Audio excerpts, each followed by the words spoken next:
Hey guys, what's up? It's BigJackFilms here, and welcome to another commentary, this time for Indiana Jones and the Raider of the King's Tomb. In honor of Indiana Jones and the Dial of Destiny coming out this week, I figured I'd give you guys a little bit of a discussion, so sit back for the next 15 minutes as we discuss what it took to make this fan film.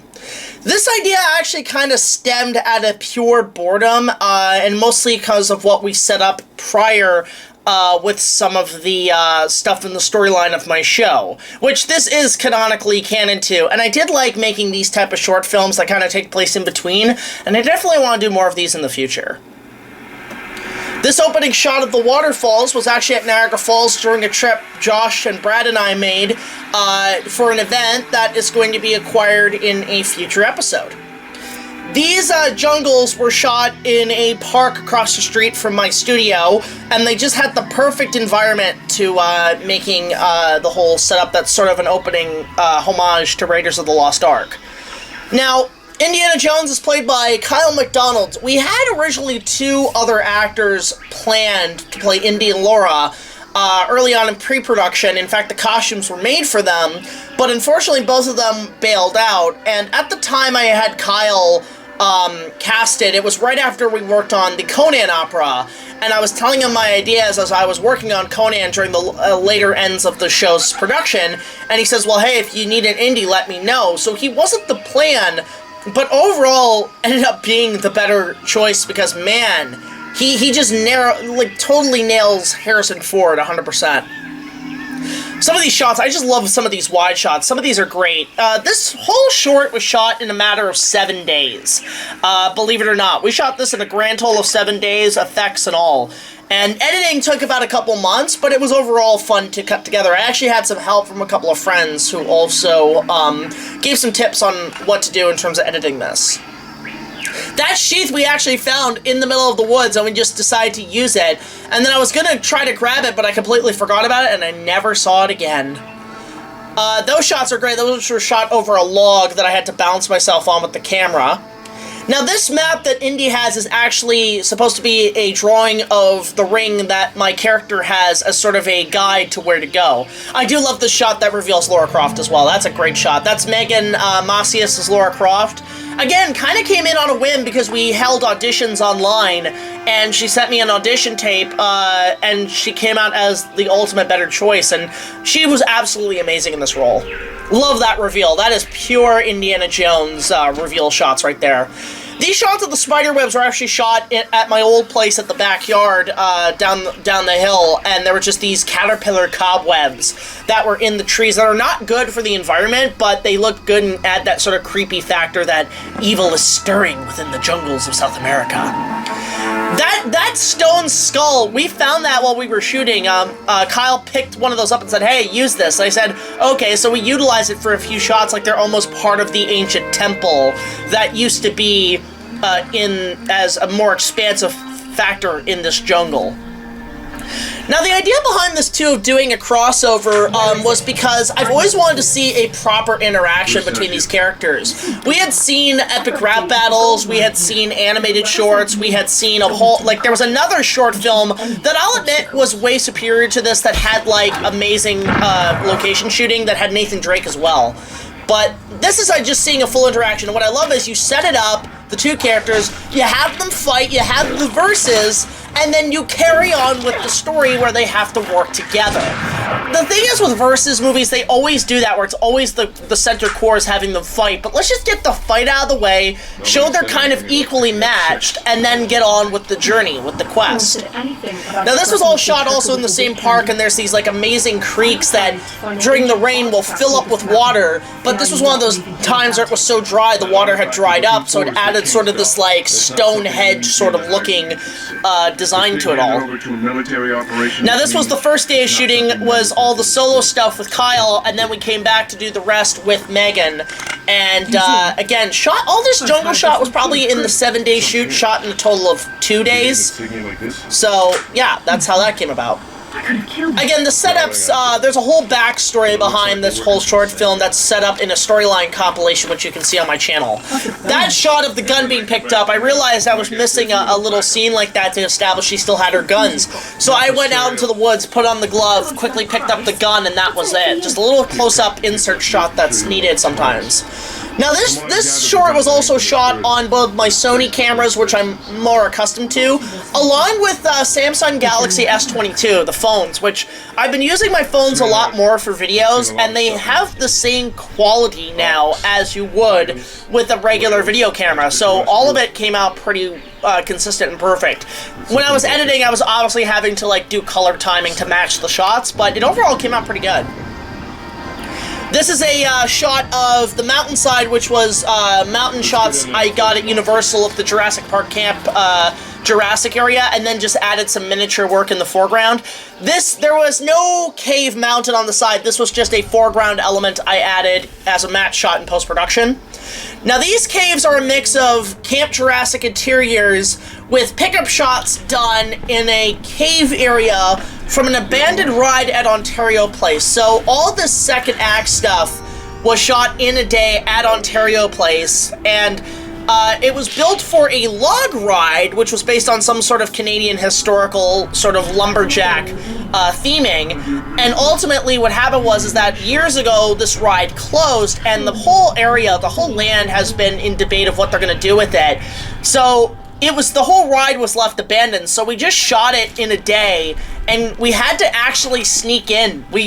There was no permits or anything. It was very guerrilla filmmaking. We had to hop over the fence and just film this thing in a day, and a lot of this area that we are seeing right now was actually covered in water because it was a water ride.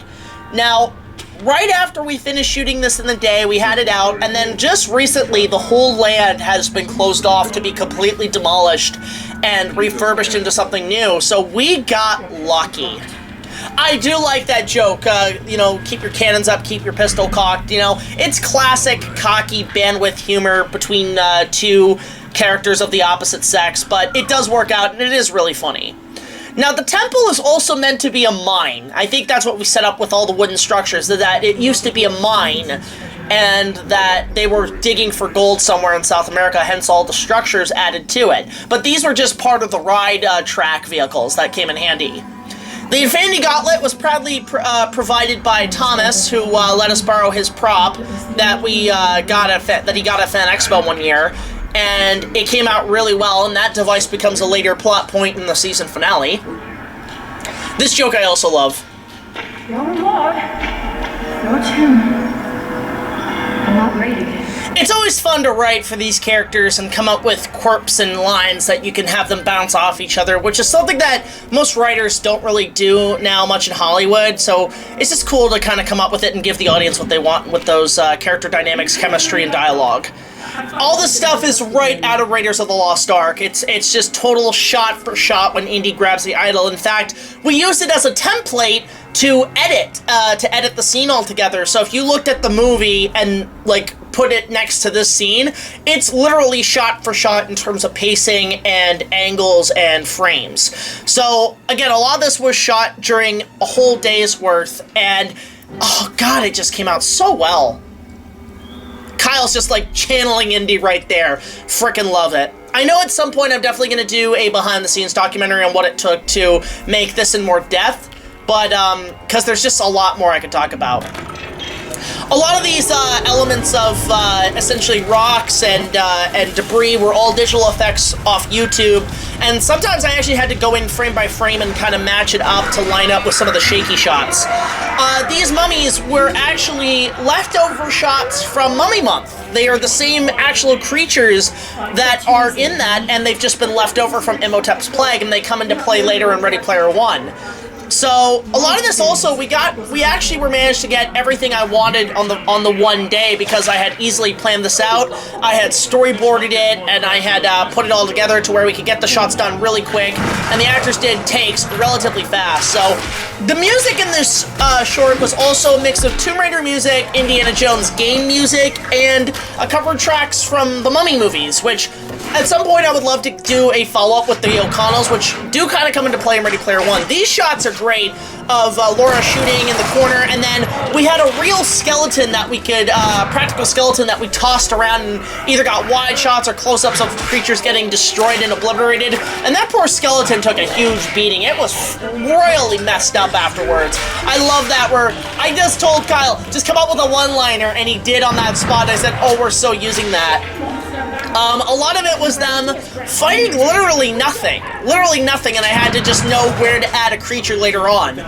This scene is right out of Raiders in the market where, like, Indy and Marin, like, punch the guy. It's like, Doc, and that actually comes into play as a callback reversed in Ready Player One.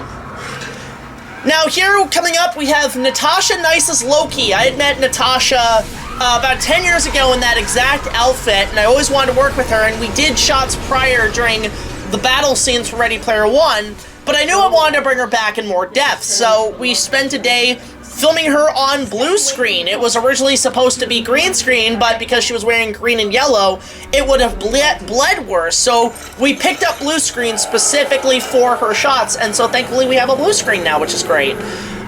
So a lot of this is very abridged storytelling, where it's sort of like, I'm taking the gauntlet, bye, so it's very DBZ abridged, where, like, you know, a character will just pop in and out, and I love jokey kind of, like, scenes like that, where, like, a character will just come in and be like, hi, I'm here, bye, and that's it.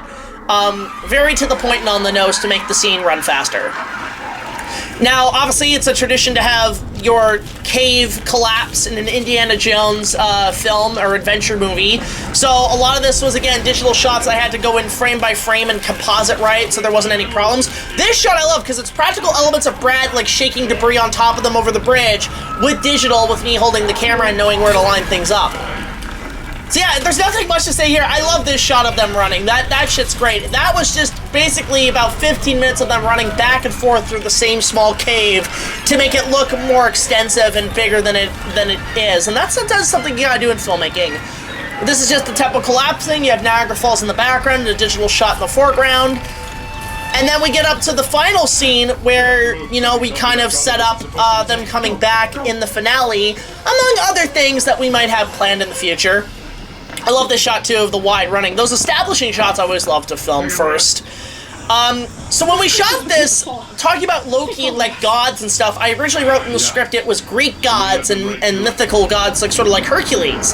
But Kyle on the day had to correct me and say, no, you know Loki is a Norse god. I'm like, what's a Norse? Isn't that the same thing? And he said, no. So working with him on Conan, I got to know more about that sort of Greek mythological history. And I just said, okay, well, do your thing, Kyle. You guys write down the script, what, like, rewrites on the day, coming up with better things, and that's something you gotta do. Like, we normally work on the first draft, but if your actors can add more to the story in terms of the script and the dialogue and their banter, it just makes the product way more worth investing in. I love those lines with, like, he's gonna need all the help he could get. That's some old dialogue that I love hearing in movies, when, you know your characters are outnumbered, so they have to say, we're gonna need all the help we can get. It's awesome. Now, obviously, this the fictional dimensional portals opening up through the multiverses is something I did set up, obviously, early on.